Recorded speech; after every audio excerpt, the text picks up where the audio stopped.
संपूर्ण लोक को पवित्र कर देने वाली ये कथा गंगा है। अच्छा, गंगा आप जानते हैं कि कहां से निकली है?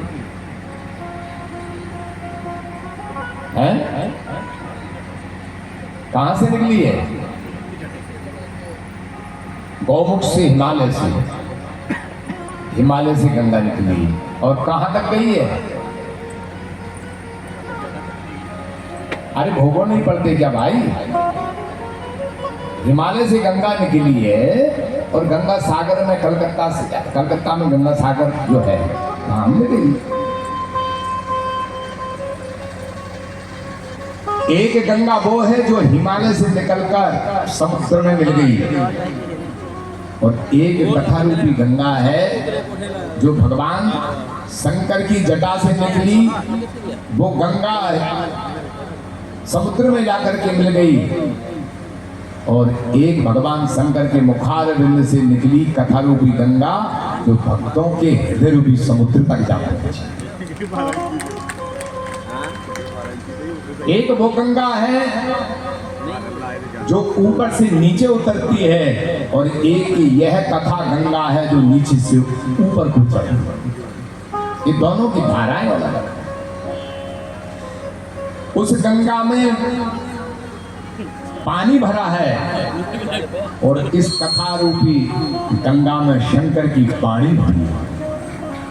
वहां पानी है, यहां वाणी है। उस गंगा में नहाने वाले का पाप धुल जाता है और इस गंगा में नहाने वाले का पाप जल जाता है। अब ध्यान देना शब्दों पर। जो धुल जाता है वो कहीं इकट्ठा भी हो सकता है धुल करके। आप अपने कपड़ों का मैल जब धोते हैं तो कहीं तो इकट्ठा हो ही जाता है, लेकिन जल गया वो गया।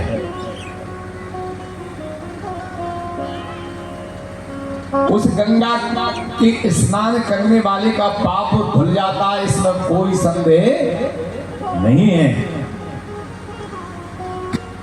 लेकिन गंगा जल पानी, गंगा का पानी पापियों का पाप धोकर समुद्र में डाल देती है। समुद्र से पूछा कि वो पाप तुम कहां करते हो? समुद्र ने बताया कि जो बादल पानी लेते हैं ना, हम उनको पहुंचा देते हैं। फिर बादलों से पूछा कि गंगा का पानी समुद्र से तुम्हारे अंदर आता है तो लोगों का जो पाप है तुम कहां रखते हो? बादलों ने कहा कि हम क्यों किसी के पाप को अपने पास में रखेंगे। जिसका जो पाप होता है वो घूम फिर करके वहीं उसके ऊपर जाकर के वर्षा दे, उसी के घर वर्षा दे। अब बताओ पाप घूम घाम करके आया कि नहीं? और कहा कि देवी पार्वती, अब मैं आपके लिए राम कथा सुना रहा हूं, आप सावधान होकर के उसका श्रवण कीजिए। भगवान के अवतार के हरि अवतार है तुझे वही निमित्तम के जान सही। भगवान के अवतार का कोई एक कारण नहीं। जब जब हो धर्म के हानि, बाढ़े असुर अदम अभिमानी, करही अनीत जाग नहीं बरणी, सी नहीं विप्रधैन सुर धरणी, तब तब प्रभु धरी विविध शरीरा हरे कृपा निधि सज्जन कीरा। जब जब असुरों का पृथ्वी पर अत्याचार होता है और तभी भूतल पर करुणा सिंधु का, बोलो ना आगे, अवतार होता है। अवतार होता है। पृथ्वी पर असुरों का जब अत्याचार होता है तो भगवान क्या करती हैं? अवतार लेते हैं। तो अब तो हो ही नहीं ना बिल्कुल भी। असुरों का अत्याचार होता है तभी भगवान का अवतार होता है। तो इस समय वर्तमान में तो पूरी पृथ्वी पर कोई अत्याचार हो ही नहीं रहा। नहीं हो रहा ना? हो रहा, सतयुग चल रहा है। महाराज बड़े ध्यान से सुनिए।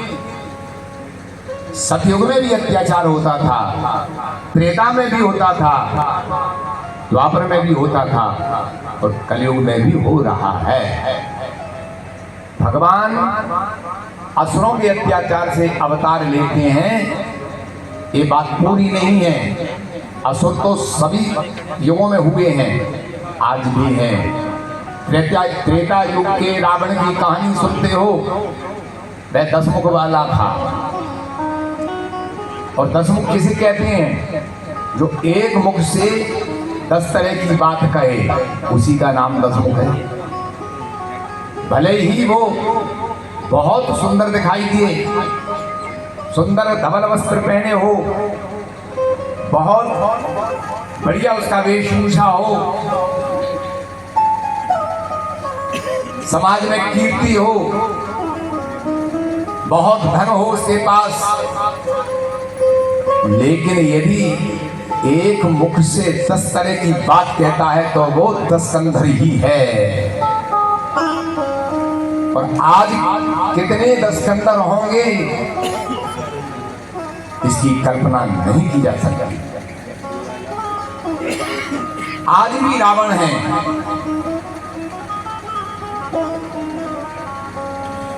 लेकिन एक नहीं है, हजारों हैं, लाखों हैं, करोड़ों हैं। अब तो धरती रावणों से भरी है, घर घर रावणों से भरा हुआ है।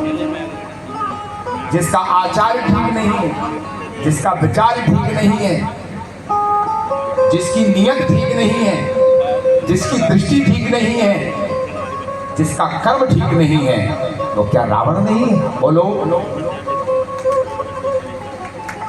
हम रावण प्रतिवर्ष कागज का रावण बना करके जलाते हैं, लेकिन भीतर का रावण रोजाना जिंदा हो रहा है। रावण बुरा नहीं था, रावण का कर्म बुरा था। रावण से हमने अच्छाई कहां सीखी? रावण में ज्ञान बहुत था, लेकिन ज्ञान का उपयोग नहीं था। आज भी लोगों में ज्ञान की कोई कमी नहीं है, लेकिन उसकी उपयोगिता शून्य है। जो व्यक्ति अपने ज्ञान को अपने पास रखे, केवल दूसरों को प्रदान करने के लिए ज्ञान बांटे और उसका आचरण स्वयं न करे, उसे क्या कहोगे? राम कहोगे कि रावण? ठीक ही आपने सुना होगा, कहा है किसी ने कि किस लंका में किस रावण की भुजा उखाड़ूं और किस लंका में आग लगाऊं, क्योंकि घर घर रावण, घर घर लंका, इतने राम कहां से लाऊं? राम का अवतार केवल रावण के लिए ही नहीं, राम का अवतार शबरी के लिए होता है, राम का अवतार केवट के लिए होता है, राम का अवतार निषाद राज के लिए होता है, राम का अवतार वनवासियों के संताप को दूर करने के लिए होता है, राम का अवतार ऋषियों के लिए होता है, राम का अवतार महाराज दशरथ जी के लिए होता है, राम का अवतार कौशल्या के लिए होता है। रावण तो पर्याप्त है, लेकिन कोई कौशल्याम्बा चाहिए जो राम को जन्म दे। कोई दशरथ जैसा पिता धर्मात्मा चाहिए जिसके घर राम का अवतार हो। कोई ऐसे हृदय के भक्त के हृदय की अयोध्या चाहिए जिसके हृदय में आनंद रूपी राम का प्राकट्य हो। बात रावणों की नहीं है। महाराज हमें कथा सिखाती है कि आप रावण के लिए इसलिए सुनिए कि जो रावण ने जो किया वो हमारे द्वारा ना हो जाए। जो राम ने किया है उसे अनुकरण करने की जरूरत है। कथा इसी के लिए, कथा केवल और केवल मनोरंजन नहीं है। कथा से यदि हमने राम के चरित्र से कुछ नहीं सीखा तो कथा सुनना हमारा क्या मतलब कर रहा है?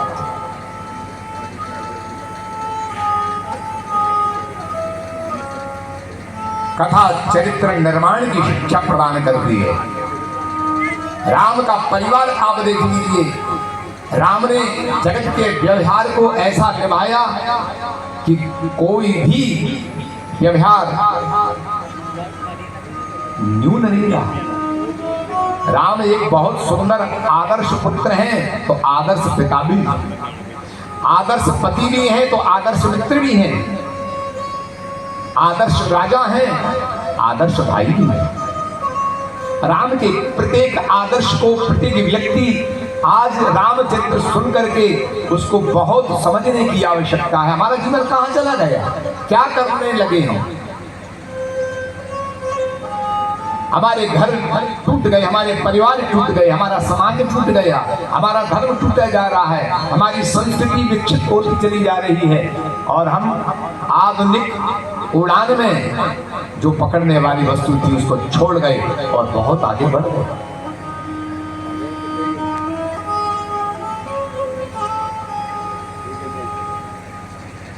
हमारी अनाधुंध जो दौड़ है वो कहां जा रही है, दौड़ने वाले को पता नहीं।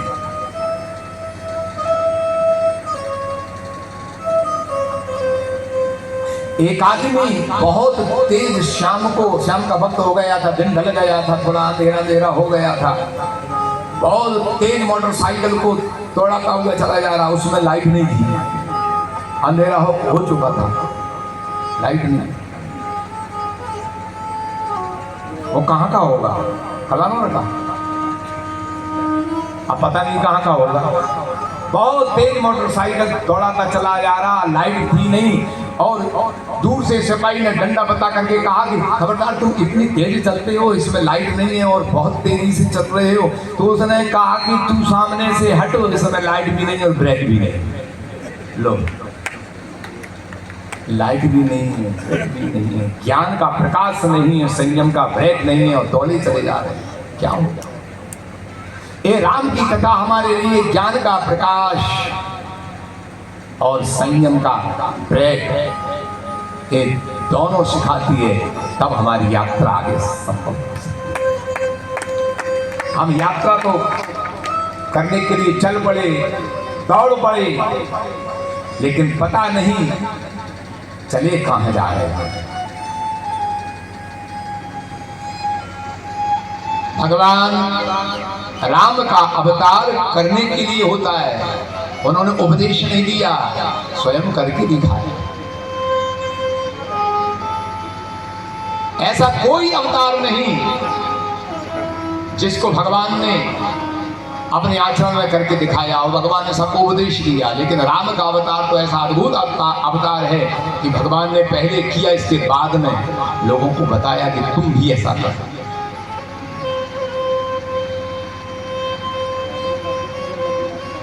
अथवा इसको इस ढंग से सीखिए। आपने फिल्म तो देखी है ना, तो फिल्म में जो फिल्माया जाता है उसकी स्टोरी लिखी जाती है, लेकिन फिल्म के निर्माण को किसने देखा है? देखा है? नहीं देखा। जो डायरेक्टर एक्टरों के लिए जो शूट करता है वो निर्माण किसने देखा है? नहीं देखा तो मैं बता देता हूं। कोई भी एक्टर जब एक्टिंग करता है और जब एक्टिंग ठीक नहीं होती तो फिर डायरेक्टर उसको कट मारता है, कट, दोबारा से ये करो, दोबारा से ये बोलो, दोबारा से ऐसा। जब तक वो एक्टर बिल्कुल ठीक तरीके से नहीं आता तब तक वो डायरेक्टर बताता ही रहता है। लेकिन कभी कभी कोई एक्टर ऐसे होते हैं बताने के बाद भी नहीं समझ में आती, तो फिर स्वयं डायरेक्टर आकर के स्वयं एक्टिंग करके बताता है, फिर बताता है कि देखो मैं किस तरह से इस वस्तु को कैसे उठा करके कैसे भारी भंगिमा से इसको देख रहा हूं, ऐसे देखो। जब स्वयं डायरेक्टर एक्टर बन करके बताता है तब वो एक्टर काम करता है। बस यही समझ लो कि ये पूरी दुनिया फिल्मिस्तान है और हम सब एक्टर हैं और हमारे डायरेक्टर भगवान हैं।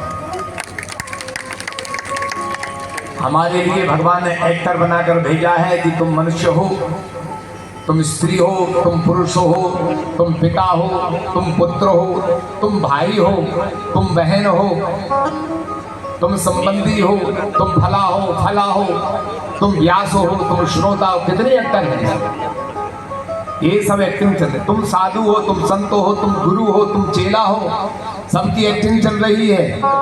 और जब यह एक्टिंग मनुष्य की गड़बड़ हो जाती है तो वो परमात्मा डायरेक्टर स्वयं मनुष्य बन करके सारी एक्टिंग करा करके हमको बता देता है, और उसी की कहानी का नाम है राम कि प्रभु आपने यदि सुख दिया है तो वो भी आपका प्रसाद है, और यदि दुख आ गया है तो वो भी मैं आपका ही प्रसाद मानता।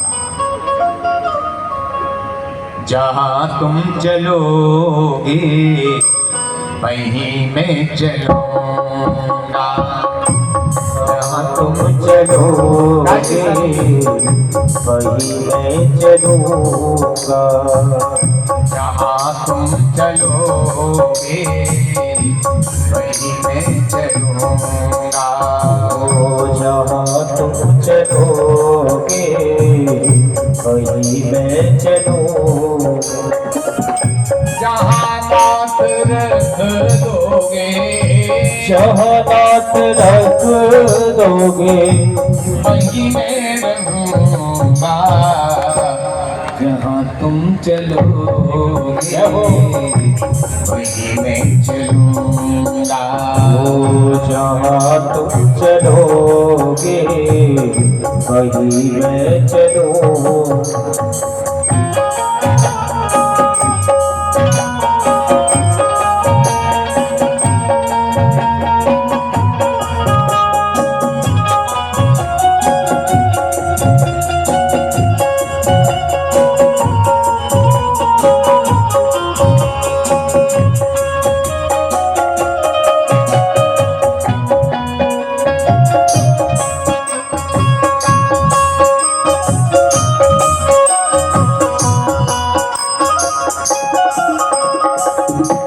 ये जीवन समर्पित चरणों में तुम्हारे, ये जीवन समर्पित चरणों में तुम्हारे।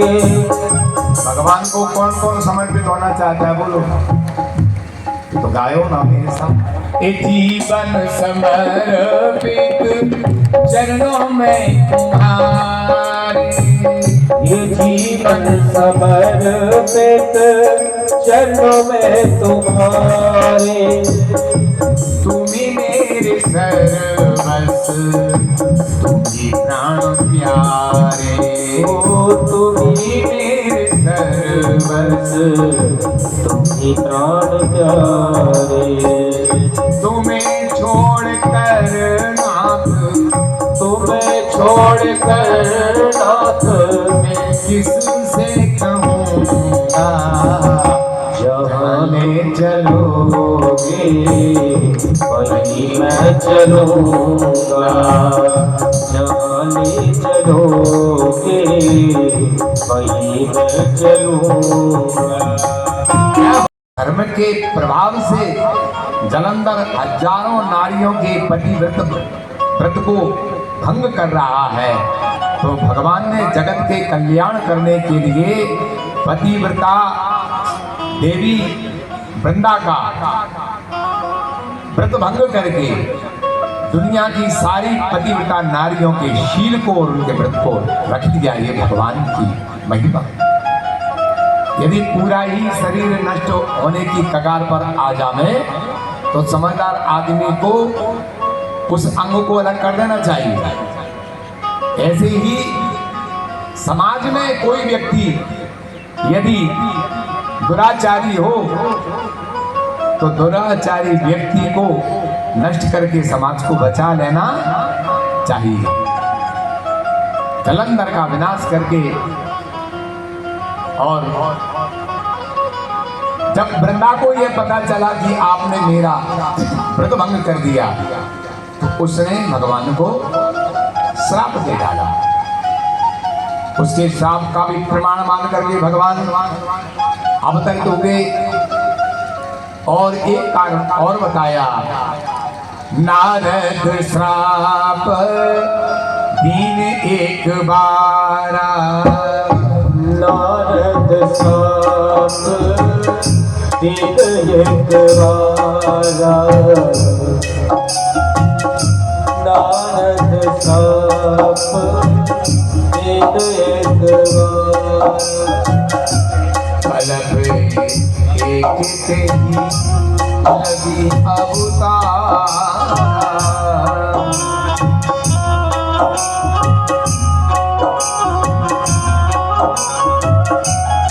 कारण कवन शाप मुनि दीना, कारण श्राप मुनि दीना,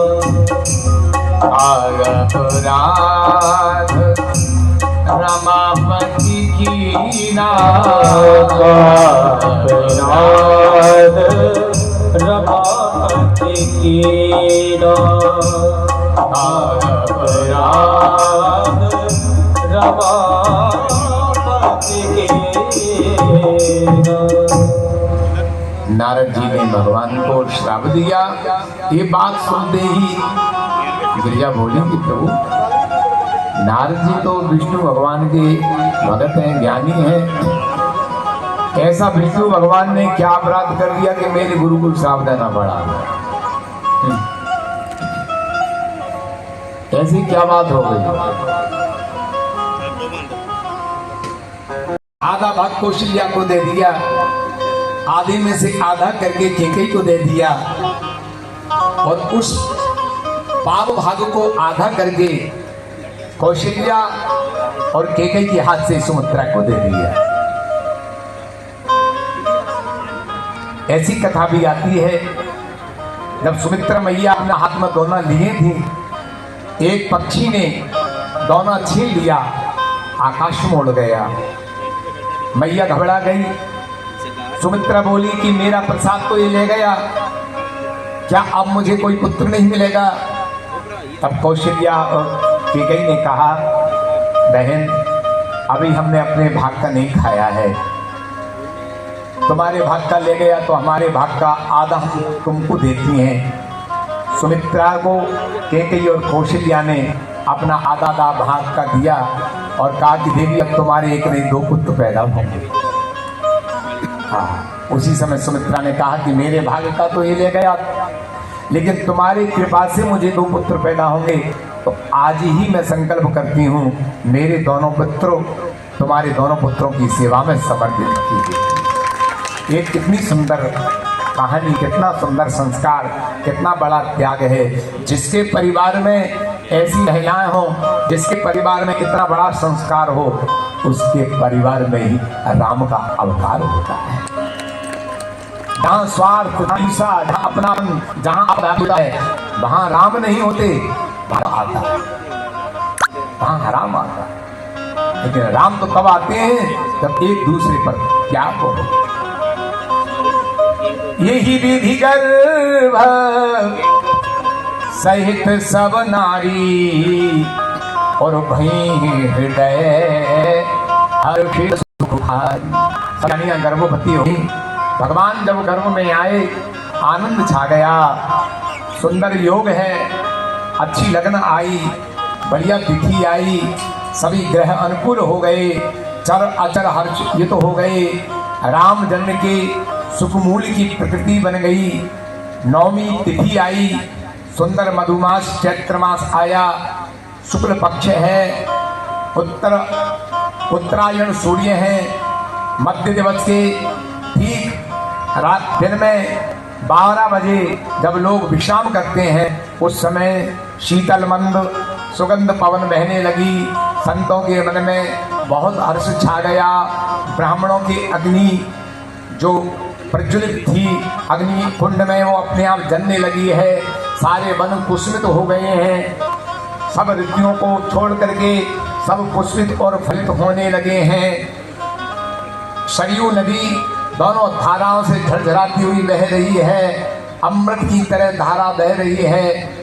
पर्वत मणियां उगलने लगे हैं, जहाँ कोई अयोध्या की भूमि को कुदेरता है वहीं हीरे मोती और मणियां निकलने लगती हैं। आज पूरी प्रकृति का सामंजस्य और अनुकूलता को देखकर सबके हृदय में अत्यंत हर्ष है। सब यह सोच रहे हैं कि कुछ बड़ा होने वाला है, और जब एक दूसरे से बात करते हैं तो इतना प्रेम उमड़ पड़ता है कि कंठ अवरुद्ध हो जाता है और प्रेम के अश्रु प्रवाहित होने लगते हैं। आज तीनों माताओं के लिए बहुत ही आनंद है। महाराज दशरथ जी के हृदय में अत्यंत उत्साह है। ब्रह्मा जी ने देखा सभी देवताओं को लेकर के अयोध्या के आकाश में और अपने सुंदर विमानों पर पुष्प वर्षा करते हुए अयोध्या की जय जयकार कर रहे हैं। और गोस्वामी तुलसीदास जी लिखते हैं, हे बरसही कह गए गगन दुंदरी वारी, असुदित रही नाग मुनि देवा, बहुविधिला वही निज निज सेवा।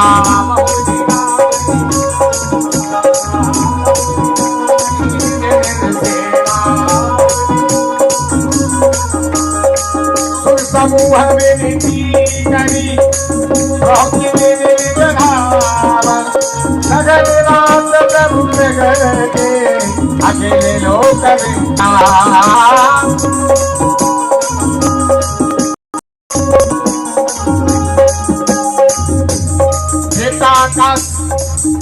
आकाश मंडल से जय जयकार करते हुए अपने धाम में पधारे। और तुलसीदास जी कहते हैं कि शुभ मुहूर्त में ठीक दिन के 12 बजे कौशल्या के भवन में 4 भुजा धारण करके राम का प्राकट होगा। रामचंद्र भगवान की जय। प्रगट कृपाला दीन दयाला कौशल्या हितकारी, हर्षित महतारी बुध बदहारी, अद्भुत रूप विचारी, लोचन अभिरामा तन घन श्यामा, निज आयुध भुज चारी, भूषण बलवाना नयन विशाला, शोभा सिंधु फरारी, कह पर जोरी स्तुति तोरी, कहे विधि करो एक पुराण बनता, करुणा सुख सागर सब गुण आगर, यही गवाए सुख दर्ता, शोभ बहत लागी जन अनुरागी, भयं प्रगट श्री करता, ब्रह्मांड दिखाया निर्गत माया, रोग रोग प्रति वेद गाए, ममोर सोवासी यह उपहासी, सुनत धीर मति तीर करे, उपदा जब जाना प्रभु मुस्काना, चरित बहुत विधि कीन चाहे, कहीं कथा सुहाई बात बुझाई, यही प्रकार सुत प्रेम लय, माता पुनि बोली सोमति बोली, सजौता यह रूप की जय सुलीला, अति प्रिय शीला यह सुख परम अनूप, सुनि वचन सुजाना रोदन खाना, हुई बालक सुरभूपा, यह चरत से गावे हर पद पावे, दीन पर ही भव कोपा, विप्र भैन सुर संतहिता, लीन मनुज अवतार, निर्मित माया मुझ गोपाल, माया मुझ गोपाल, माया मुझ गोपाल। ब्राह्मण गाय देवता और संत के हित के लिए भगवान ने अयोध्या में मनुज रूप धारण किया और कौशल्या के भवन में कौशल्या जी देखती हैं कि 4 भुजा धारण करके भगवान पधारे। भगवान बोले कि माँ आपने मुझे पुत्र के रूप में पाना चाहा था तो मैं आ गया। माँ कौशल्या बोली कि प्रभु आपको तो मैंने पुत्र के रूप में चाहा था और आप तो 4 भुजा धारण करके मानव जगत के पिताजी के रूप में पधारे हो। भगवान ने कहा कि मैया मैं इसलिए 4 भुजा धारण करके आ गया जिससे तुमको विश्वास हो जाए कि मैं वही हूं। तो क्या ऐसे पुत्र के रूप में मैं आपको गोद में ले पाऊंगी, खिला पाऊंगी? अरे आप छोटे बनिए। तो भगवान छोटे बन गए, 2 भुजा वाले बन गए। मैया ने कहा कि और छोटे बनिए, भगवान और छोटे बन गए, गोद में आने लगी। बोली मैया आप तो ठीक हूँ। बोले ठीक तो हो, जब बालक का जन्म होता है तो रोता है और आप तो बात कर रहे हो। भगवान बोले कि मेरे ऊपर ऐसा कौन सा संकट है कि मैं रोऊं? तब मैया बोली आपके ऊपर नहीं है तो धरती के ऊपर तो संकट है, जब धरती के ऊपर संकट है तो भगवान को भी रोना ही पड़ेगा। और वो स्वामी जी के सुनी बचन सुजाना रोदन खाना हुई बालक सुरभूमा। यह चरण गावे हरि पद पावे तेन पर तेन पर तेन पर भाव को। सुन शिशु रुदन परम प्रियवाणी संभ्रम चलियाई सबरानी। जैसे ही भगवान ने रोदन शुरू किया उसी समय महाराज दशरथ जी के पास खबर पहुंची, महाराज बधाई हो। ऐसी बधाई होगी? अरे आप हमारा गला लग गया बोलते बोलते और आप बधाई नहीं बोल पाए। बहुत जोर से बोलो बधाई बधाई हो। बधाई हो। ऐसे अरे जोर से बोलो बधाई हो। नहीं नहीं नहीं, अलग अलग बधाई होगी। पहले बधाई हमारे अयोध्यावासी जो बैठे हुए हैं, ज्ञानपुर से लेकर के और अयोध्या तक जितने भी संतजन बैठे हैं, जितने भी महापुरुष बैठे हैं, माताएं नहीं बोलेंगी, पहले बोलेंगी महाराज जी बधाई हो। ये आज भोजन करके नहीं आए। अरे नाक न कट जाए, नाक मत कटवाओ भाई। हम माताओं का नंबर आने वाला है, जरा बोलिए महाराज बधाई हो। अब माताओं का नंबर आया। आप देखो आप नंबर मुझे को होना चाहिए। कौशल्या मैया को बधाई देने। कौशल्या मैया बाजू द्वितीय तक जानी चाहिए हले। किसका नंबर ऊंचा रहा? अभी निर्णय हो नहीं सकता। चलो एक बार और अभी तो बराबर हुआ। कौशल्या मैया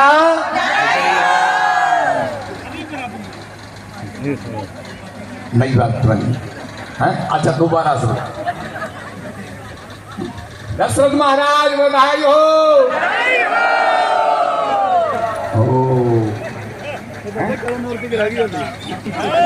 अब अपना नंबर ऊंचा रखना, नीचे मत कर देना।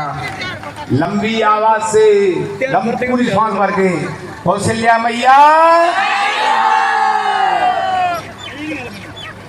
बहुत बधाई हुई साहब, बहुत आनंद आया। अब आइए हम सब भगवान के जन्म महोत्सव की बधाई का आनंद लें। प्रगटे हैं चारों भैया अवध में बाजे बधैया। प्रगटे हैं चारों भैया अवधपुर बाजे बधैया। बाजे बधैया हाँ बाजे बधैया। बाजे बधैया हाँ बाजे बधैया। जन्म लिया रघुरैया अवध में बाजे बधैया। प्रगटे हैं चारों भैया अवध में बाजे बधैया।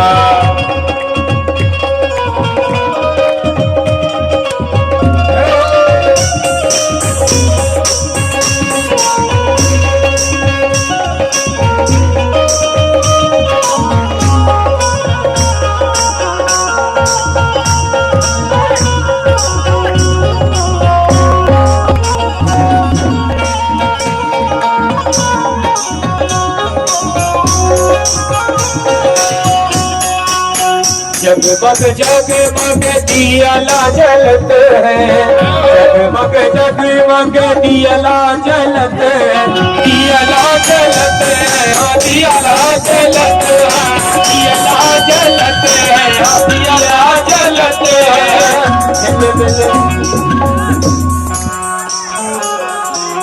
जय तेरी मैया बधाई जय तेरी मैया जय तेरी मैया बधाई जय तेरी मैया ओ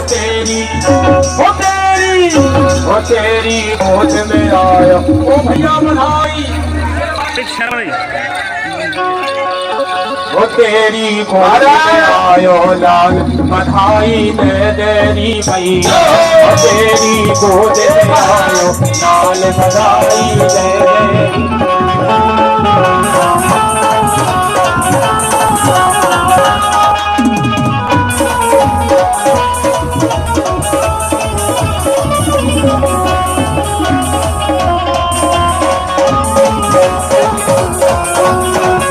नाच के बाबे बधाई बाजे ढोल और तार नाच के बाबे बधाई बाजे ढोल और तार दे दे हमको तगड़ी पायल दे दे हमको तगड़ी पायल और बुतियन के हार तेरी गोद में आयो लाल बधाई दे तेरी मैया तेरी गोद में आयो लाल बधाई दे तेरी मैया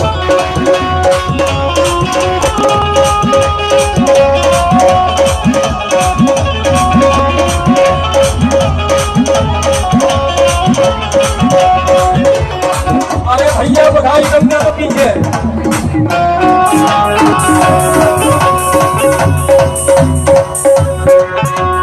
हमको अन धन मैया लहंगा चूनर साड़ी दे हमको अन धन मैया लहंगा चूनर साड़ी ओ कंजूसी से बाब चलेगा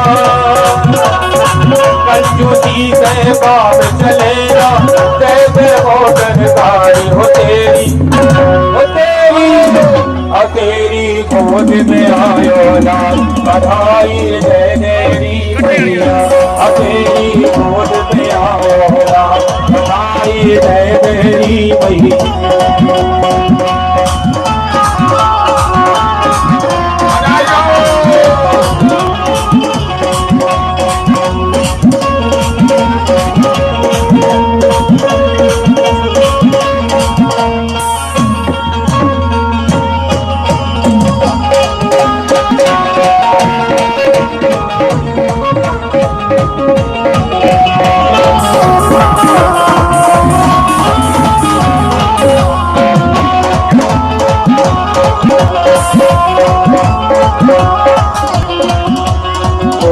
हमको मेवा मिठाई लत बाबा हरसाए हमको मेवा मिठाई लत बाबा हरसाए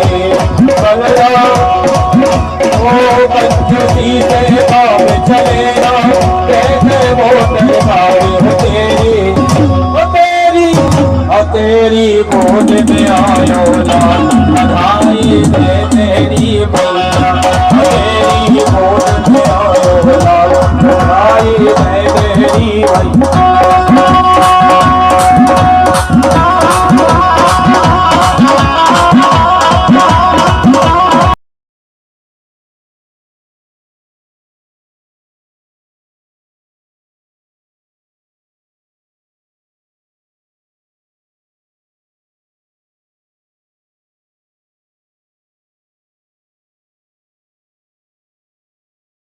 श्री रामचंद्र भगवान की सबने भगवान के जन्म महोत्सव की बधाइयाँ गाई, खूब आनंद हुआ और अयोध्या में आनंद छाया।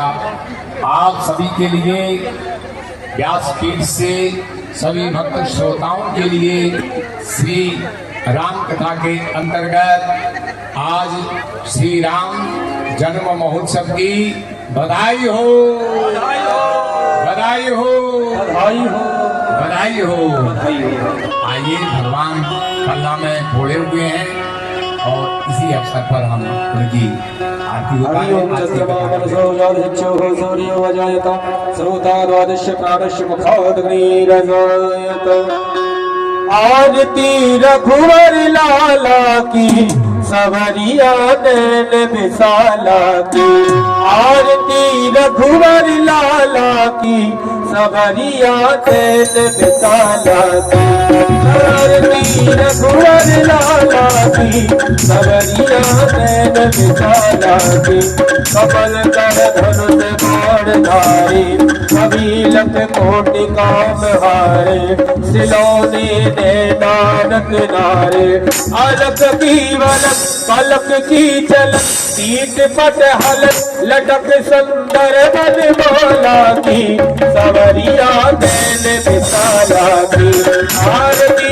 रघुवर लाला की सवरिया नैन विशाला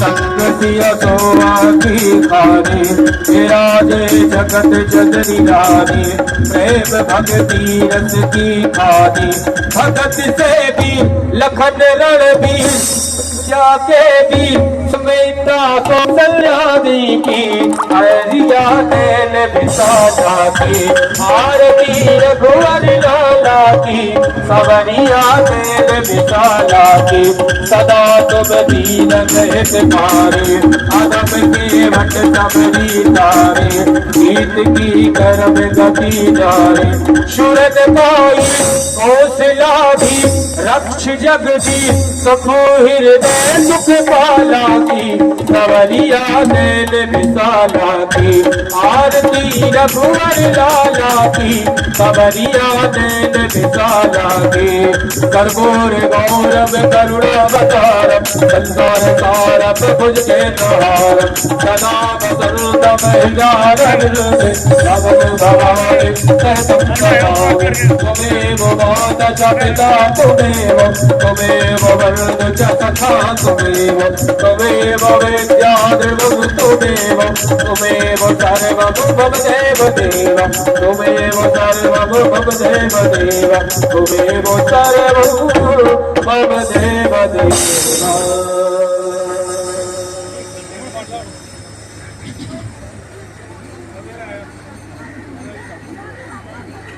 कदली गर्भ संभूतम कर्पूर्यादि शमनपदम आराधतमहं कृमे पश्चिमे वरदो भव पुष्पाञ्जलिं समर्पयामि नानासुगन्ध पुष्पाणि यथा कालोद्भवानि च पुष्पाञ्जलिर्मया दत्तं ग्रहाण परमेश्वराभिधं पुष्पाञ्जलिं समर्पयामि।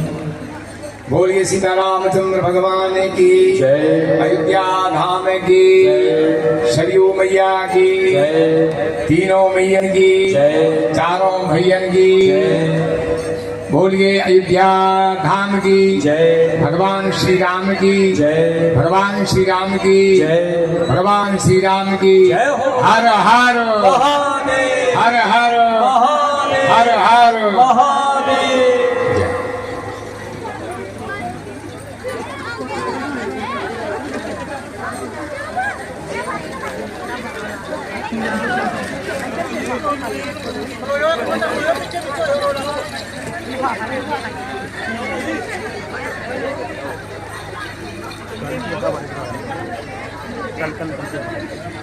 कल के विषय कल की भगवान की बाल लीलाओं का और भगवान मिथिला पहुंचेंगे वो सब चरित्र आपको श्रवण कराया जाएगा। और परसों भगवान श्री राम जी सीताराम जी के विवाह का महोत्सव होगा। परसों की कथा में सीताराम का विवाह धूमधाम के साथ में मनाएंगे। कल की कथा ठीक समय पर आप पधारें 4 से 7।